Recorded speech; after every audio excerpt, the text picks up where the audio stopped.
Buku cerita dalam kampus ini saya rasakan ia dekat dengan kita, iaitu sebagai pelajar universiti ataupun pelajar kampus, bagi mengetahui apakah kerenah yang terdapat di dalam kampus. Walaupun bukan 100% kerenah pelajar di dalam kampus yang diceritakan dalam novel ini bukan 100% mesti dihadapi oleh siswa-siswi, namun kerenah yang terdapat dalam novel ini dapat kita jadikan pengajaran agar kita tidak mengulangi kesilapan yang telah diceritakan. Okay.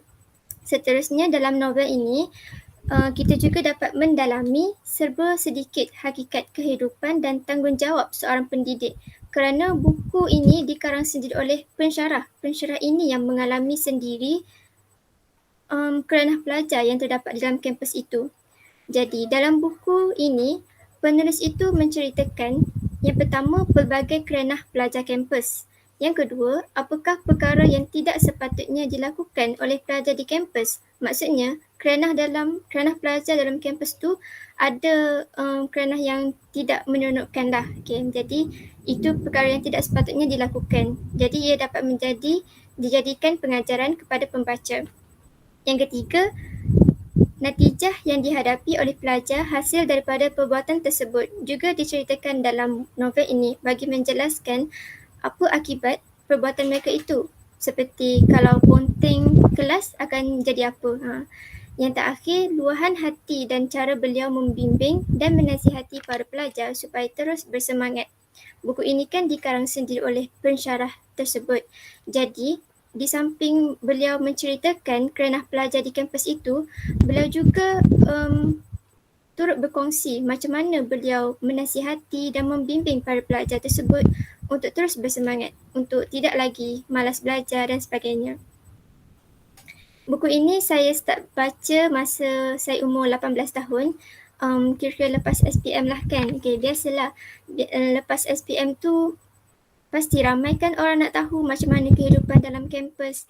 Jadi buku ni memang pilihan yang tepat lah kalau kita nak tahu sedikit suasana macam mana, gambaran suasana tu dalam kampus tu. Okay. Next. Idea dan corak pemikiran penulis. Okay, memandangkan buku ini ditulis sendiri oleh pensyarah, bermakna tulisan tu memang baiklah dari segi tata bahasa. Okay, idea dihasilkan dalam buku ini. Dalam penulisan tu semestinya berdasarkan pengalaman beliau sendiri yang diterjemahkan melalui gaya penulisan dan bahasa percakapan yang santai. Seterusnya, corak pemikiran penulis itu dalam buku ni diatur dengan sangat rapi, yang mana setiap cerita dalam novel ini diselitkan dengan contoh. Ada juga dialog antara pensyarah dengan pelajar. Diceritakan juga akibat daripada perbuatan pelajar tersebut beserta nasihat pensyarah, iaitu penulis buku ni lah.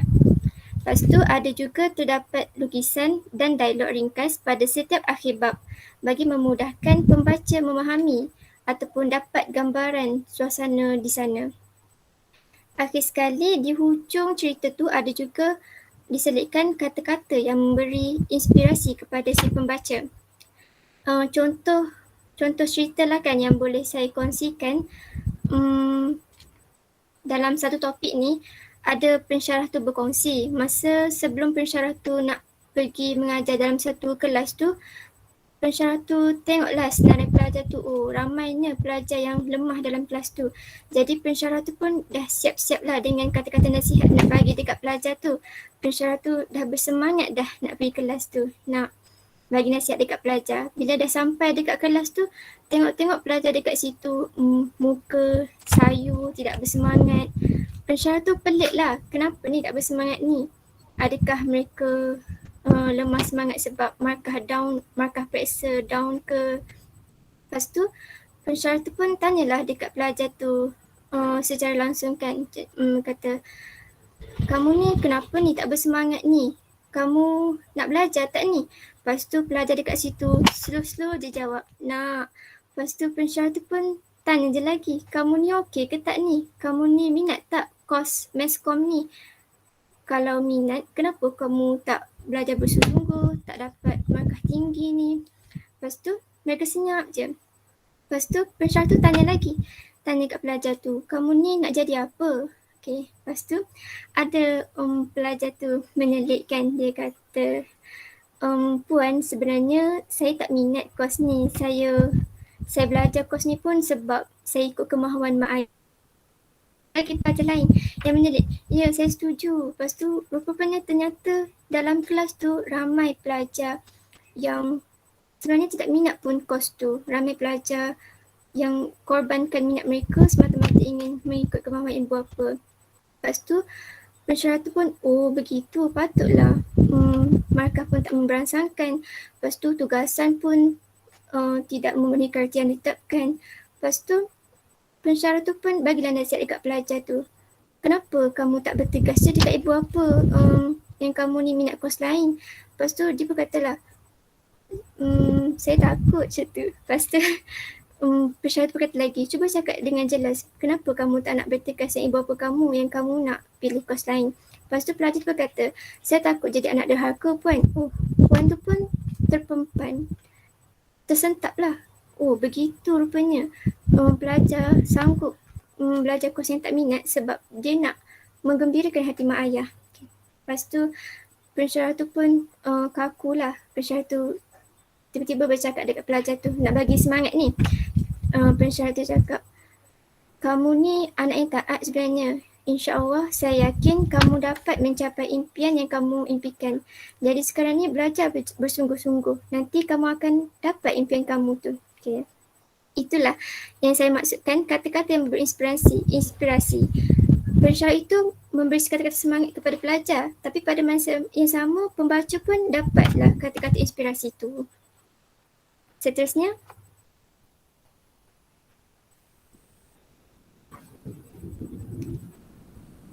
okey, bila baca buku ni, mestilah penulis akan nakkan pembaca ni dapat sesuatu kan. Okey, harapan penulis ialah supaya dapat mampu mengetuk hati pelajar bahkan pensyarah agar lebih memahami pewatakan yang perlu dibawa dan ditampilkan. Maksudnya dari segi pelajar tu, apa pewatakan yang perlu dia bawa dia bila jadi pelajar kampus, dan dari segi pensyarah pula, apa yang perlu pensyarah lakukan bagi memujuk dan membimbing pelajar tersebut. Okey, itu sahaja daripada saya.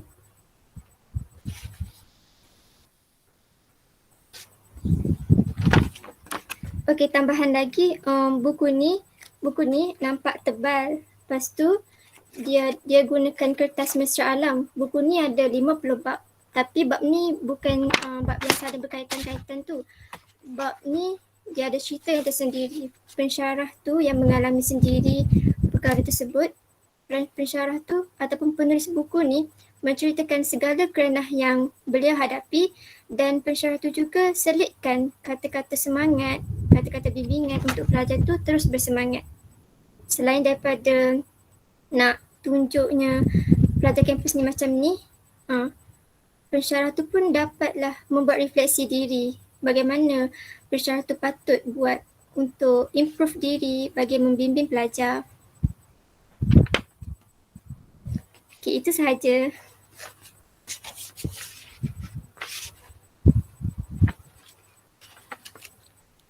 Terima kasih kepada saudari Aisyah untuk perkongsian sebentar tadi. Oleh itu, alhamdulillah sudah selesai pembentangan resensi buku oleh pembentang. Oleh itu, saya membuka ruang diskusi kepada para hadirin. Sekiranya terdapat persoalan, bolehlah diajukan di ruang chat ataupun menyuarakan dengan membuka mic.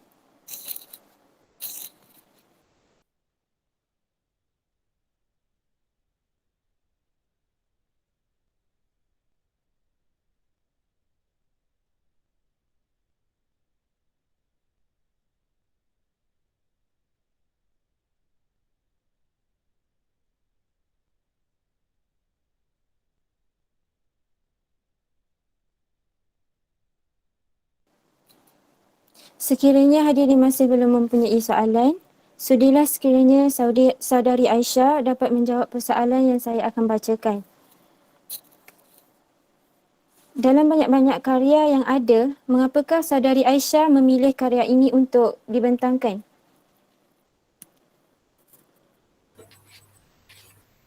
Okey, karya buku cerita dalam kampus ni genre dia tarbiyah.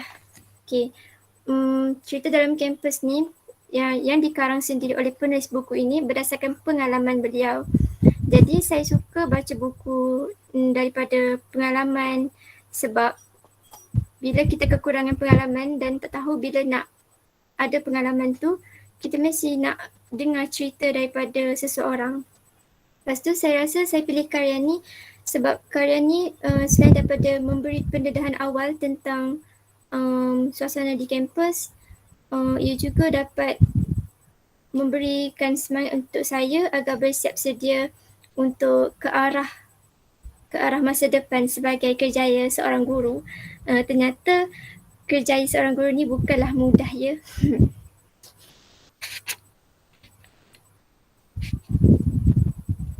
Menjawab tak Mai? Menjawab. Terima kasih. Soalan yang seterusnya.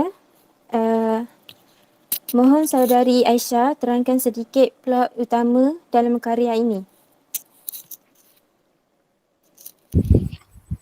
Baiklah, buku ini setiap bab ada cerita yang tersendiri. Plot utama ni yang boleh saya kongsi, bagi saya plot yang paling ketara dalam buku ni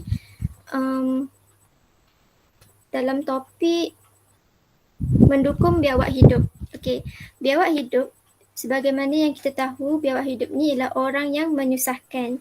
Dari segi peribahasa bahasa Melayu pula, menolong orang yang akhirnya menyusahkan diri orang lain. Mendukung biawak hidup ni memang setiap kampus ni ada suasana ni, tapi tak semua siswi yang hadapi, tak semua siswa-siswi yang mesti hadapi, tapi mesti ada dekat setiap kampus. Contoh yang dalam topik ni dia cakap pasal penubuhan kumpulan assignment, pembentukan kumpulan dalam membuat assignment. Pada awal-awal SEM, biasalah kita sesama kita tak kenal antara satu sama lain. Jadi kita pilih je lah ahli kumpulan yang kita nak untuk menyelesaikan tugasan tu. Okay. Bila lama kelamaan dah kenal masing-masing, dah kenal perangai baik, perangai buruk. Okay, lepas tu mulalah ada yang mengadu dekat pensyarah. Orang tu tak nak buat kerja, orang tu tak bagi kerjasama dengan baik dan sebagainya. Lepas tu bagi pensyarah tu cakap pada akhir-akhir SEM ni, pergaduhan antara ahli kumpulan ni lumrah. Maknanya setiap tahun pasti ada kejadian tu. Jadi untuk tak nak kejadian tu berlarutan, untuk the next SEM ataupun untuk the next assignment, mereka perlu tubuhkan kumpulan assignment yang baru. Okay. Pensyarah tu penulis buku tu tulis dalam buku tu, dia bagi nasihat dekat pelajar tu. Kalau kamu nak tubuhkan kumpulan assignment ni, kamu kena lebih bijak, lebih berani, lebih kejam. Lebih kejam apa tu? Okay. Dalam pemilihan ahli kumpulan, kita kan masa tu hujung-hujung SEM tu dah kenal sesama ahli. Jadi kita kena pilih lah orang yang betul-betul buat kerja. Lepas tu kalau ada ahli kita yang tak buat kerja tu, penulis buku tu cakap gugurkan dia. Okay. Dalam buku ni nampak lain daripada lain sebab kita jarang buat macam tu. Dalam kehidupan kampus yang diceritakan ni memang begitu. Lepas tu pensyarah tu cakap, kalau kamu nak ada hasil yang baik, kamu kena pilih ahli kumpulan yang betul-betul buat kerja. Jangan kerana kesian dan jangan kerana takut kawan kecil hati kita sanggup nak ambil dia jadi ahli kumpulan, sedangkan kita tahu kalau dia ada dalam kumpulan kita, dia akan timbulkan masalah. Okay. Jadi selepas je pensyarah tu bagi nasihat macam tu, pelajar-pelajar kat situ pun bila senaraikan kumpulan, teruslah buat macam tu. Ada pelajar yang suka, ada pelajar yang sedih. Pelajar yang suka tu maksudnya dia dah tahu dah dia nak gugurkan siapa. Pelajar yang sedih pula, maksudnya dia sedar dialah penyebab masalah kumpulan mereka tu. Okay, lepas tu bila dah senarai kumpulan dah dipenuhi, okay, adalah nama-nama yang tidak ada dalam kumpulan tu. Maksudnya ada nama yang tidak ada kumpulan. Mereka pun datanglah kat pensyarah tu. Mereka tanya kat pensyarah tu, Puan, saya sedih lah Puan. Kenapa saya tak ada kumpulan? Lepas tu saya digugurkan pula tu. Lepas tu pensyarah tu berkata, oh, kamu tak ada kumpulan ya. Ahli-ahli yang belakang kamu tu kumpulan baru kamu lah. Maksudnya kumpulan yang berkumpul dekat pensyarah tu daripada baki rakan yang telah digugurkan. Setiap kumpulan tu setelah menggugurkan ahli-ahli kumpulan dan baki-baki tu berkumpul dekat depan, itulah semua tu satu kumpulan mereka. Lepas tu adalah pelajar tu, dia tak puas hati. Dia kata, alah Puan, tak adil lah. Grup-grup lain ada orang yang pandai-pandai, hebat-hebat. Apa lagi? Macam tu lah. Lepas tu Lepas tu pensyarah berkata, kalau kamu rasa ahli kumpulan baru kamu ni tak pandai, tak hebat, tak buat kerja, malas, kamulah yang kena gerakkan kumpulan kamu tu. Kamu yang kena mulakan, lepas tu kamu kena pastikan ahli kumpulan kamu buat kerja. Lepas tu kalau kamu rasa kamu ni tak pandai, jangan terus leka. Maksudnya masa kumpulan lama dulu tu kamu terlalu bergantung terhadap orang lain. Jadi masa ni lah kamu cuba ubah diri kamu, cuba bantu diri kamu sendiri. Kalau kamu tak faham, kamu datang jumpa pensyarah. Lepas tu ajak kawan-kawan yang ahli kumpulan baru kamu tu buat kerja sama-sama, cari extra time. Lepas tu bila semua ahli kumpulan yang saki-baki dah digugurkan tu, kumpulan mereka tu jelaslah satu kumpulan mereka tu datang daripada orang yang tak buat kerja, orang yang kurang pandai, orang yang tak hebat, semua tu. Okay, lepas tu lepas terima nasihat daripada pensyarah tu, banyaklah pensyarah tu, penulis buku ni cakap nasihat tu. Pelajar-pelajar di situ terkesan lah, wow, aku rasa aku bersemangat, aku patut buktikan dekat kumpulan lama, aku ni hebat juga, macam tu. Lepas tu akhir kesan daripada tu, mereka dapat buat pembentangan yang menarik. Walaupun tak cemerlang macam orang lain, tapi progres mereka lebih cemerlang daripada sebelum ini. Okay. Itulah plot yang paling ketara dalam novel ni. Penuh dengan nasihat dan perubahan pelajar tu sendiri. Daripada buruk kepada baik.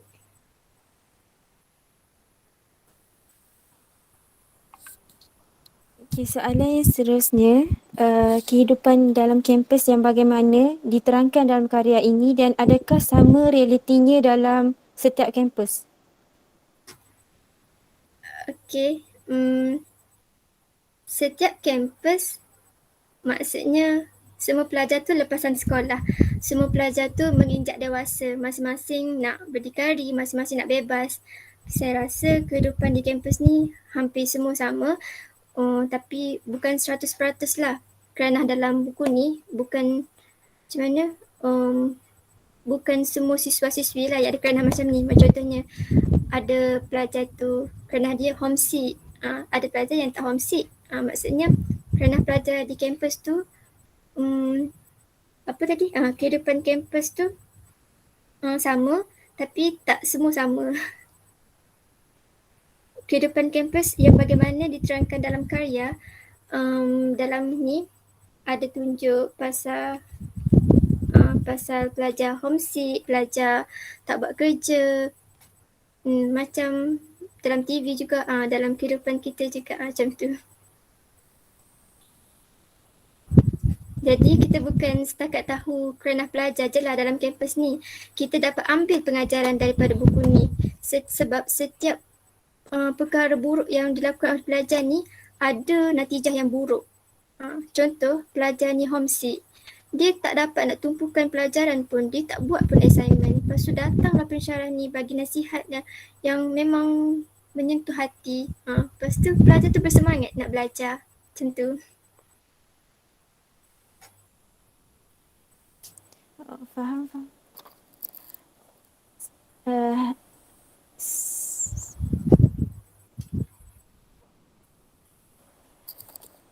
Hadirin yang mempunyai soalan bolehlah bertanyakan soalan sama ada di ruang chat ataupun membuka mikrofon.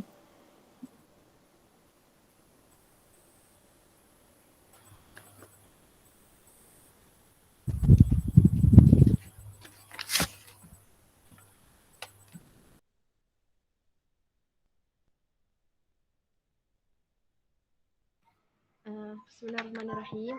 Saya ada nak tanya sikit. Dengar kan? Okey. Kan tadi saudari ada terangkan mengenai beberapa kita kata scene lah, ataupun peristiwa yang pensyarah tu ada nasihat student, pelajar-pelajar yang ada masalah dalam group assignment dan sebagainya lah kan. Jadi kalau boleh saya nak minta pandangan lah, macam mana kadang-kadang kita sendiri pun buat juga kan benda salah tu dalam group assignment kan. Tapi macam pengalaman saya sendirilah, ada kawan yang satu grup tapi tak pernah nampak bayang kan, tak pernah nampak bayang. Kelas awal-awal ada tapi kelas hujung-hujung tak ada. Dan tapi kalau macam saya lah, saya sendiri waktu tu saya pun tak tahu nak tolong macam mana kan. Jadi kalau macam pandangan saudari Aisyah sendiri lah, kalau kita ada kawan yang macam tu dalam keadaan macam sekarang kan, kita tak boleh nak bersuah muka kan, hanya boleh dalam apa, alam maya lah, alam maya. Macam mana kita nak tolong lah, sebab kadang kita mesej je kan, kita tanya okey ke tak, tapi dia tak sama lah macam masa duduk dalam kampus dengan masa ODL ni. Macam itulah. Ni nak minta pandangan lah, macam mana kalau kita nak tolong kawan-kawan yang mungkin lost, macam mana nak buat assignment dan sebagainya. Itulah. Terima kasih. Terima kasih Kusara atas soalan.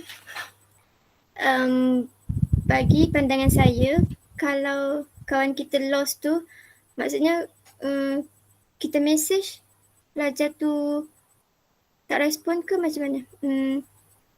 Kita message dia, kita mungkin tak dapat jejak dia lah kan. Dia ahli kumpulan assignment kita, tapi kita tak dapat nak jejak dia. Okay, kalau macam saya pernah ada seorang rakan macam tu. Tahu apa saya buat? Saya minta satu persatuan ni, SU persatuan, masa nak daftar college tu, satu persatuan ni dia ada minta biodata setiap pelajar. Tak kisahlah pelajar apa, macam ni. Masa tu nak minta biodata pelajar negeri kot, macam tu lah. Dia minta biodata lah, nama, nombor telefon, apa semua tu. Lepas tu saya minta dengan SU tu, dia kata nak minta lah, boleh tak nak minta nombor telefon mak ayah kawan saya ni, sebab saya tak dapat nak jejak dia. Dia ada kumpulan assignment saya takut dia tak dapat tahu apa yang patut dia buat, apa tugasan dia. Lepas tu SU tu pun bagilah dekat saya nombor telefon mak ayah dia tu. Sebelum saya message mak ayah dia tu, saya kena tanya dulu kawan baik dia, kawan lain, boleh tak nak cakap dekat mak ayah dia, nak cakap pasal assignment ni, nak message dia, dia tak balas, call dia pun tak angkat. Lepas tu bila kawan-kawan dia dah benarkan, saya pun message lah mak ayah dia. Kalau mak ayah dia balas, mak ayah dia sampaikanlah dekat kawan saya yang lost tu. Okay, itulah salah satu penyelesaian yang terakhir lah, kalau tak dapat nak jejak kawan yang lost. Kita minta maklumat tu daripada mana-mana SU yang kumpul maklumat kita. Terima kasih. Kusara faham?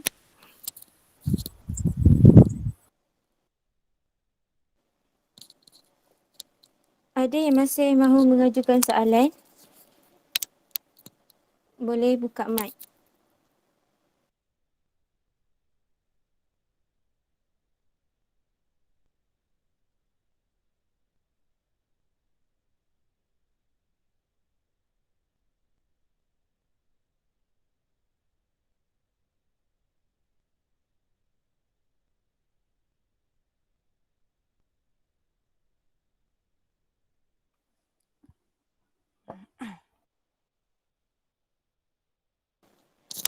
Tasnim ada tanya soalan. Boleh saya tahu dalam keseluruhan bahagian karya ini, bahagian apa yang signifikan bagi saudari?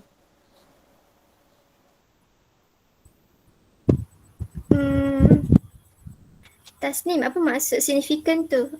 Penting ke, memberi kesan ke macam mana?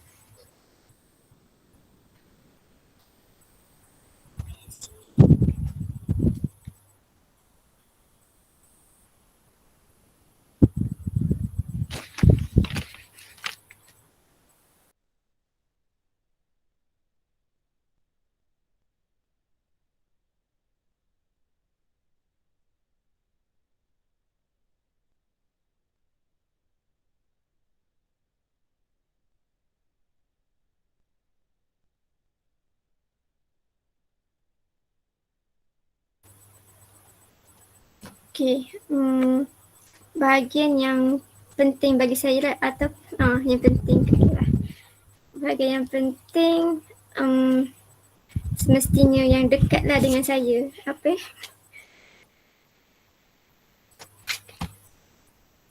Bahagian yang penting.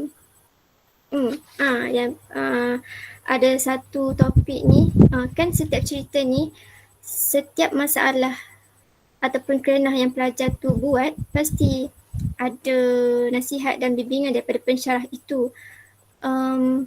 Satu topik ni pasal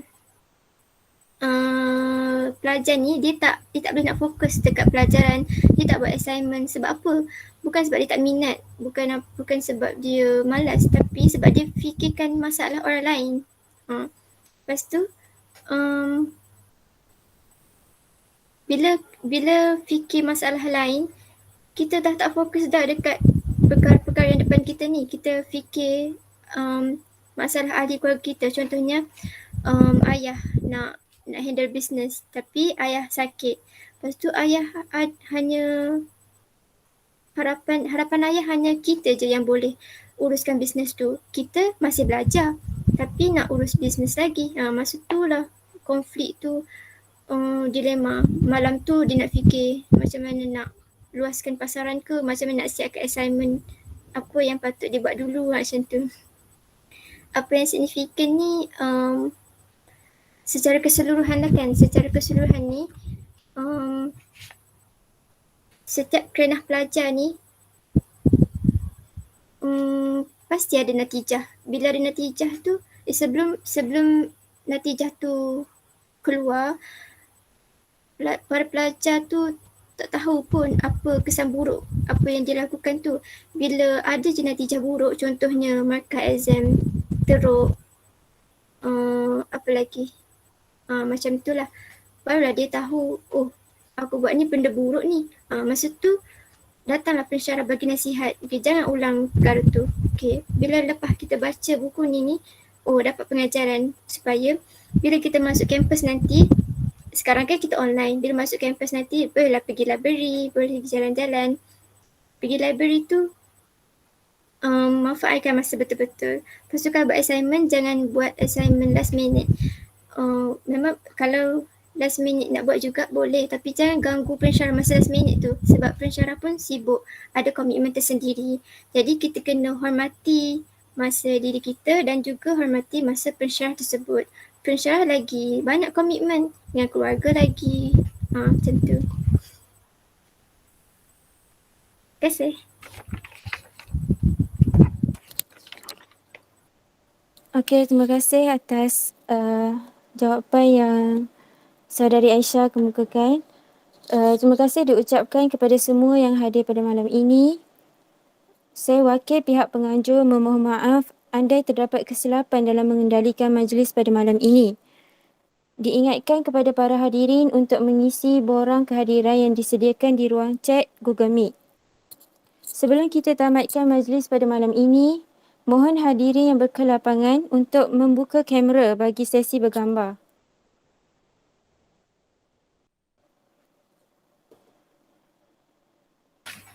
Saya nak tambah sikit lagi. Akhir sekali buku ni, selain kita dapat tahu macam-macam kerenah pelajar di kampus, bagi pelajar yang akan meneruskan kerjaya sebagai guru nanti, boleh baca buku ni. Ini pilihan yang tepat sebab kita boleh bersiap sedia dengan kerenah pelajar akan datang. Kita boleh siap sedia dengan kemahiran psikologi yang patut, macam mana kita nak bimbing mereka ke arah jalan yang benar. Okey, itu sahaja. Terima kasih.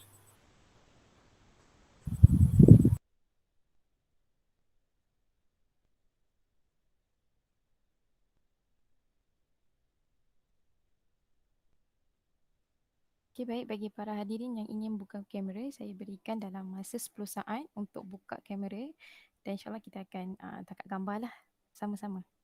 InsyaAllah.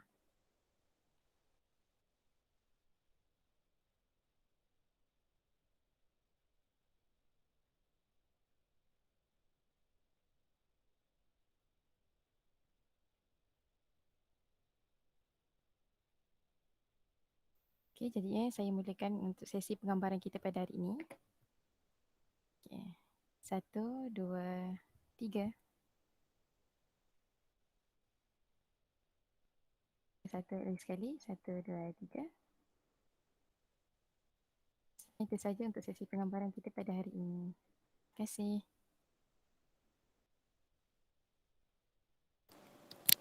Diingatkan lagi kepada para hadirin untuk mengisi borang kehadiran yang disediakan di ruang chat Google Meet.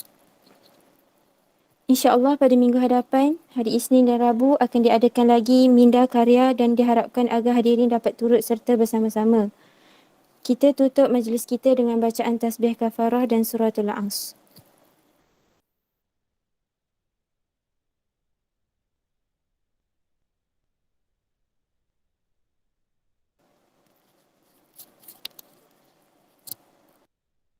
Terima kasih semua. Terima kasih. Terima kasih.